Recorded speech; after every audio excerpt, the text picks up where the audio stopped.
Syukur tulus ikhlas Yanipar. Ia bukan orang biasa. Lahir di Bogor 10 Agustus 1975 dari keluarga Kristen yang lumayan taat, anak seorang pendeta, dan dirinya pun menjadi pendeta di Gereja Jemaat Kristus Indonesia. Selama menjadi pendeta, ia berkhotbah di mimbar gereja, menyampaikan firman, membimbing jemaat. Tapi suatu perjalanan spiritual mengubah segalanya. Tahun 2010, dalam ziarah ke Mesir, Yordania, dan Yerusalem, ia menyaksikan kehidupan umat Muslim dengan mata kepala sendiri. Ia menyaksikan bahwa umat Muslim itu dalam beribadah sangat sopan, bersih, dan khusyuk. Ketika melihat sholat Jumat berlangsung di Timur Tengah, hatinya tergugah. Sehingga hatinya pun bertanya, mengapa ajaran Nabi Ibrahim yang masih dipraktikkan oleh Yahudi dan Muslim justru hilang dalam kekristenan?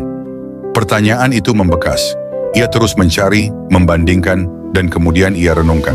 Hingga suatu hari setelah berdiskusi semalaman suntuk dengan beberapa orang sahabat Muslim, akhirnya mereka hanya memberinya pesan sederhana, bacalah surah Al-Fatihah dan renungkanlah surah Al-Ikhlas.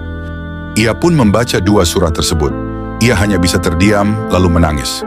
Dalam ayat-ayat itu, ia menemukan apa yang selama ini dicarinya.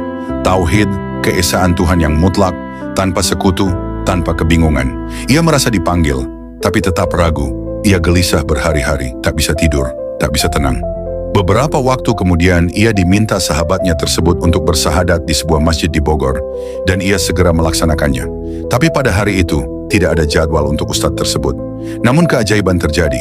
Seorang ustadz lain datang tanpa alasan yang jelas, dan berkata, saya merasa Allah yang mengutus saya ke sini hari ini. Ia pun terharu, dan tak terasa tangis pun pecah. Begitu juga dengan ustadz tersebut. Syukur tahu, ini bukan kebetulan, ini jawaban. Oleh karena beberapa hal, baru 2 hari kemudian, ia resmi berikrar menjadi seorang mu'alaf. Namun hidupnya berubah total. Keluarganya menolak, warisan miliaran dicoret, nama baik dicibir. Ia sempat jatuh, hilang pekerjaan, dan hidup dalam kesederhanaan. Tapi hatinya tetap tenang. Saya mungkin kehilangan segalanya di dunia, tapi saya menemukan Allah. Itu cukup. Kini, ia hidup sebagai Muslim yang bersyukur. Syalatnya adalah pelipur lara. Masjid jadi tempat paling tenang. Harta memang hilang, tapi iman semakin tumbuh.